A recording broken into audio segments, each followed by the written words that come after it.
A Child's First Library of Values. In Search of the Missing Light, a book about not giving up. Dan the Mouse loves music. His best friends Rabbit and Frog are music lovers too. The three friends want to hold a special music hall concert. Dan writes the music and they all plan the performance. But then they discover a problem. It will be dark tonight and we can't hold the concert in the dark. They worry. What are we going to do about lighting for the concert? The friends talk for a long time, but they can't think where to find any light. They all feel very disappointed. Let's not give it up, said Stan. I'll go and ask around in the woods. Maybe someone will know where to find some light. Take the violin with you, suggests Rabbit. It might be useful. So Dan sets off for the woods. On his way to the woods, Dan sees some fat caterpillars munching leaves. Excuse me, he begins politely. Do you know where I can find some light?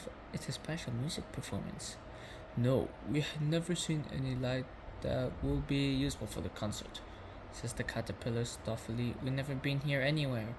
Then one of them has an idea. Why don't you ask the squirrel? He's all been over the woods. He's bound to know.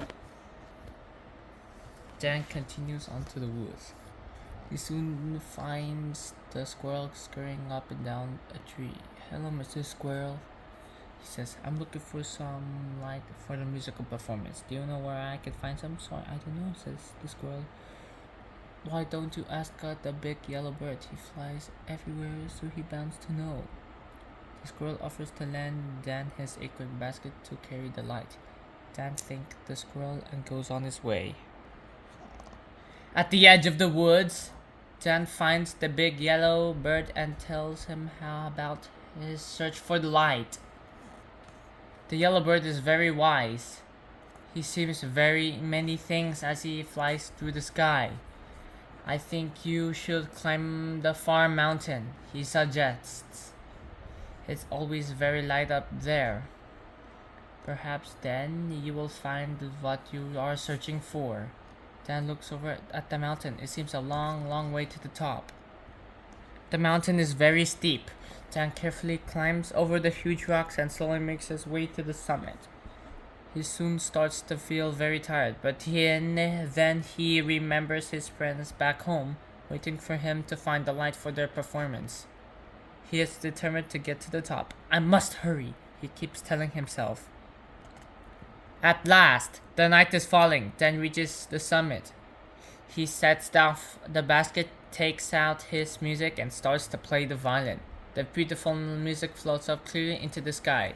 Then something strange happens. Dan sees a shooting star with a long, bright tail traveling across the sky. It's going to fly right over him. Ping, ping, ping! A shower of small, sparkling stars began to rain down on the summit. It seems that the sky is thanking Dan for his lovely music. Like a meteor shower? Yeah? Yes. Boost. Like the sonic boost. Dan runs back and forth, catching the light of the basket. This is wonderful, he tells himself. This piece of light will be perfect for lighting up our concert. When Dan filled his basket with twinkling pieces of light, he looks up to the sky. Thank you, shooting star, for coming to hear my music, he says. And then Dan sets off back down the mountain to return his friends. On the way, he passes the squirrel's tree. Look, Mr. Squirrel, he says. Look at these wonderful bright lights I collected in your basket. Now we can go ahead with our performance.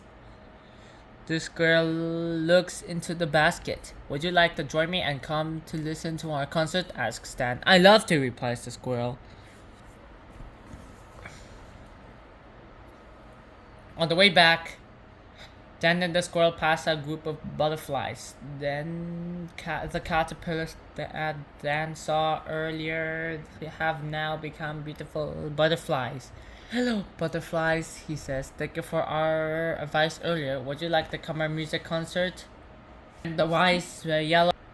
Just then, the wise yellow bird flies up behind them. So you found our light, he says happily. Dan thanks him for his advice and invited him to the concert too. The animals all return home together. As they arrive, they are greeted by Dan's friends, Rabbit and Frog, and are delighted to see the bright, shining pieces of light. Now we can start our performance, they say. At last, Dan and his friends are ready to begin the concert. The twinkling stars give just the right amount of light. Everything is perfect. Beautiful music fills the air. Dan conducts while Rabbit plays the violin and Frog blows on the saxophone. The concert is a great success. The yellow bird flaps his wings in preparation of the music. In what? Appreciation of music. The butterflies flutter through the air. The squirrel dance with glee. Well, thanks Dan. It really was worth all that efforts to find the missing light. The end.